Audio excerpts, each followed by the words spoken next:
Diqqat! Shoshilinch tezkor xabar. Taniqli futbolchi Abduqodir Husanov haqida hozirgina noxush xabarlar e'lon qilindi. Afsuski, xalq chuqur qayg'uda qoldi.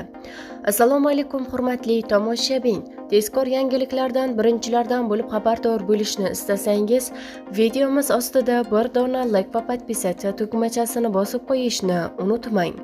Taniqli futbolchi Abduqodir Husanov City'ning eng yaxshi futbolchisi bo'la olmadi. Angliyaning Manchester City klubi aprel oyi yakunlariga ko'ra jamoaning eng yaxshi futbolchisi sovrini uchun chap qanot himoyachisi Nico Raylinini tanladi. Da'vogarlar orasida markaziy himoyachi Abduqodir Husanov va portugaliyalik yarim himoyachi Bernardo Silva ham bor edi.